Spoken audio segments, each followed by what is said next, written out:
भाई साहब, खेसारी लाल यादव के एगो ऐसन फिल्म आ रहा बाना जिकी सुनबा ना आपको दिमाग हिल जाई कि यार ये का हो। अब कुछ रहना कहल का भाई साहब, ये फिल्म पवन सिंह के कंपटीशन में आ रहा बा। चला मर्दे बताओ थी पूरी कहानी।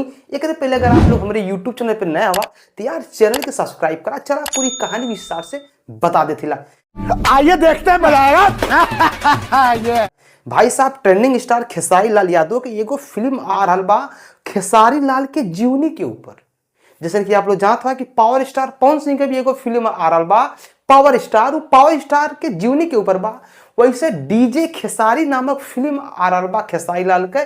एक नाम हम पहले बतानी, फिर से बता दिला, फिर से बताओ तानी। खेसारी लाल का फिल्म का नाम बा डीजे खेसारी। आज हम लोग की एक और फिल्म कंप्लीट हुई है, डीजे खेसारी।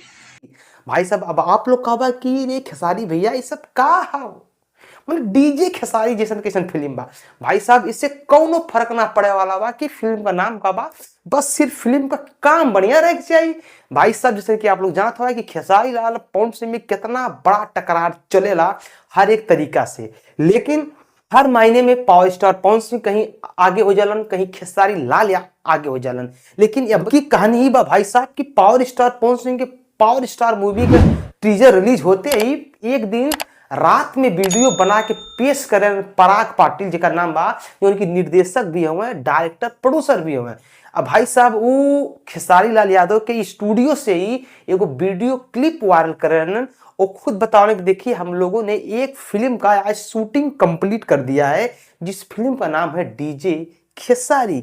पहली बार तो जब हम सुनी ला तो हमें लगेला क्या ये सब झूठ बात ही हो, लेकिन जब खेसारी लाल भी आगे कह ना ना ये सही बात ही हो, डीजे खेसारी नाम का फिल्म हम बना रहा बाटी। और मन बहुत ज्यादा मेहनत कैले ला, आप लोगों के ये फिल्म बहुत ज्यादा ही पसंद में आई।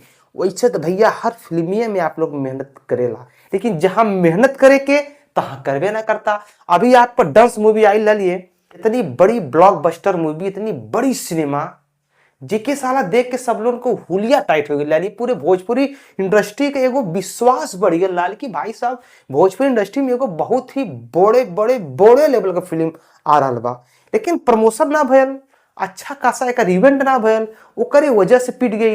एक साबुत खुद धीरज ठाकुर जी जो फिल्म को निर्देशक हुए खुद चाप डाले हुए एकदम आइडियो वायरल बा। खेसारी भैया खुद आके ये बात के कहले हुए कि हाँ हाँ भैया ये तो मिस्टेक हो गई बा। तो आप लोग थोड़ा सा हर एक चीज पे एंगल पे ध्यान था तब मेरे फिल्म यार बढ़िया जाई। फिलहाल में डीजे खेसारी नाम का फिल्म बहुत जल्द आवे वाला बा। यो फिल्म पराग पाटिल के देख रेख में बा। जैसे कि आप लोग जानते हैं कि पराग पाटिल एगो ऐसा प्रोड्यूसर हुए, निर्देशक हुए कि जकरे फिल्म में भर भर के पैसा लगावल जाला। पैसा के कौनो कमिए नहीं खे, बस फिल्म बढ़िया रहे के चाहिए। एकरे पहले भी कई सारा मूवी खेसारी लाल के आवेला, जिनमें पराग पाटिल का पैसा बजट लगल रहेला, बहुत बढ़िया फिल्म रहे। तो ये फिल्म में भी पराग पाटिल का ही एंट्री बा। देखा फिल्म कितना गुल खिलाई। फिलहाल में फिल्म का शूटिंग कंप्लीट हो चुका बा, बहुत जल्द एकर ट्रीजर रिलीज होके वाला बा। यही ट्रीजर रिलीज हो जाए ने वही भाई साहब मजा ही मजा आ जाए।